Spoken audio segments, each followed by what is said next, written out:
ختم نبوت زندہ باد، ختم نبوت زندہ باد، ختم نبوت زندہ باد۔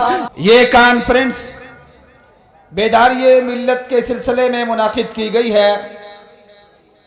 یہ اللہ کا خاص فضل و کرم ہے کہ ہم بیداری ملت کانفرنس منعقد کرنے کے لیے جس نام کا انتخاب کیا گیا ہے وہ ختم نبوت کا نام ہے، کیونکہ تاریخ اس بات پہ شاہد ہے کہ مسلمان جتنا نبی کائنات کی حرمت کے نام پہ جلدی جاگ جاتے ہیں اتنا کسی اور نام پہ نہیں جاگتے۔ اور میں یہاں پر یہ بات بھی بتلانا چاہتا ہوں کہ اللہ کے خاص فضل و کرم سے جب اس ملک کی در و دیواروں کو ہلانے کے لیے انگریز نے قادیانیت کا پودا اس ملک میں کاشت کیا، اس وقت علماء اہل حدیث کے سر خیل مولانا محمد حسین بٹالوی اٹھا، جس نے پورے بر صغیر کا دورہ کر کے سب سے پہلے سید نذیر حسین محدث دہلوی سے دستخط کرائے اور پھر پورے بر صغیر کا دورہ کیا، 200 علماء سے متفق کا فتویٰ صادر کرایا، جنہوں نے یہ فتویٰ دیا کہ قادیانیوں اور مرزائیوں کا دین اسلام کے ساتھ کوئی تعلق نہیں ہے۔ نامعلوم آج کا ایک وزیر بے ضمیر کھڑا ہوتا ہے اور وہ یہ کہتا ہے کہ قادیانی غیر مسلم نہیں ہے، قادیانی نماز بھی پڑھتے ہیں، قادیانی مساجد بھی بناتے ہیں۔ آپ کی بات درست ہے، لیکن یہاں پر رک کر ایک سوال کا جواب تو چاہیے۔ ہم تو آج تک یہ سنتے آئے تھے کہ ہمارے اراکین پارلیمنٹ کو قرآن یاد نہیں ہوتا، قل ہو اللہ نہیں آتی، قرآن کی آیات کا علم نہیں ہوتا۔ ہمیں کیا سود تھی، ہمیں کیا خبر تھی کہ ان بے ضمیر حکمرانوں کو اپنی اسمبلی کے بنائے ہوئے قوانین کا بھی پتہ نہیں ہے۔ امتناع قادیانیت آرڈیننس کے تحت قادیانی نہ اذان دے سکتا ہے، نہ اپنے آپ کو مسلمان کہلا سکتا ہے، نہ اپنے عبادت گھر کو مسجد کہہ سکتا ہے۔ وزیر قانون صاحب، اگر قادیانی سب کچھ کرتے ہیں تو بتلائیے آپ کا قانون کہاں چلا جاتا ہے؟ کیا برق گرتی ہے تو بیچارے مسلمانوں پر؟ آپ کے قانون امت مسلمہ کو ان کی زبانوں کو بند کرنے کے لیے بنائے گئے ہیں۔ اور میں یہاں اللہ کے قرآن کی ایک آیت کا مفہوم بھی آپ احباب کے سامنے بیان کرنا چاہتا ہوں۔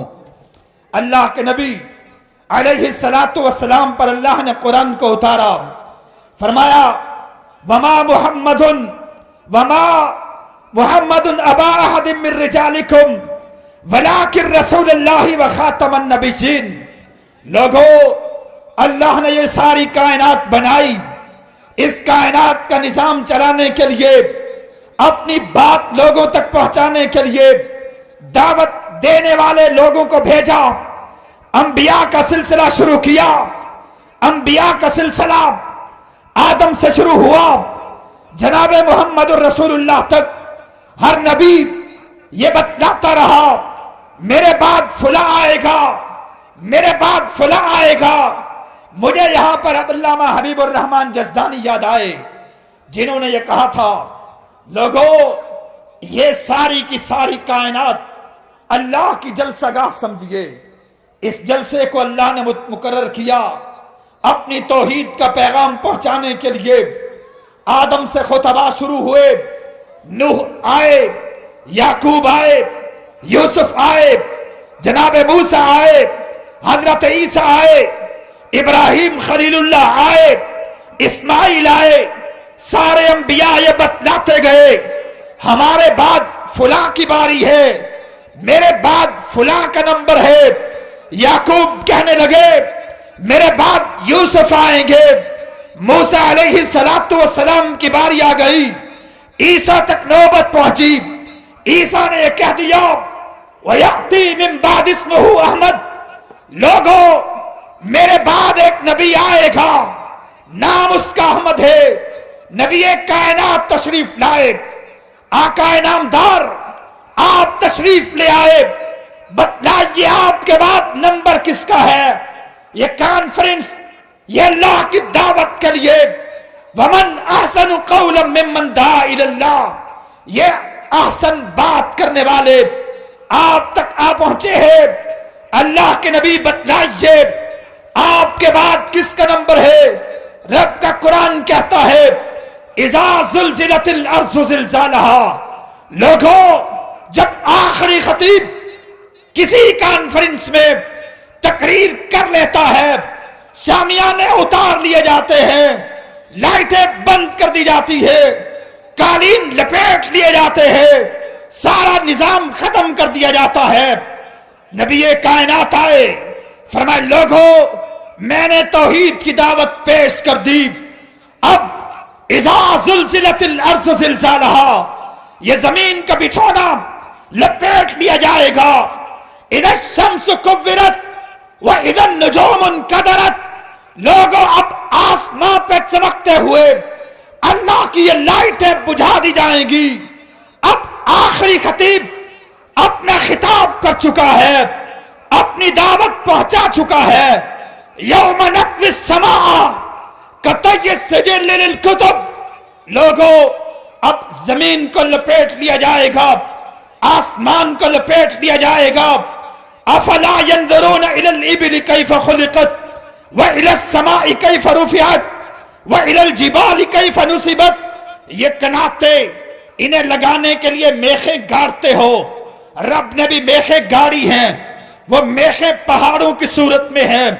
اللہ کا قرآن کہتا ہے، رب کا قرآن کہتا ہے لوگوں اب آخری نبی خطاب کر چکا ہے، اب آخری نبی کے خطاب کے بعد یہ میخیں اکھیڑ دی جائیں گی، اب سارا نظام ختم کر دیا جائے گا، اب قیامت قائم ہو سکتی ہے، آخری نبی نہیں آ سکتا۔ ختم نبوت زندہ باد، ختم نبوت زندہ باد، ختم نبوت زندہ باد۔ کاروان دعوت قرآن و حدیث، مرکز جمعیت اہل حدیث پاکستان۔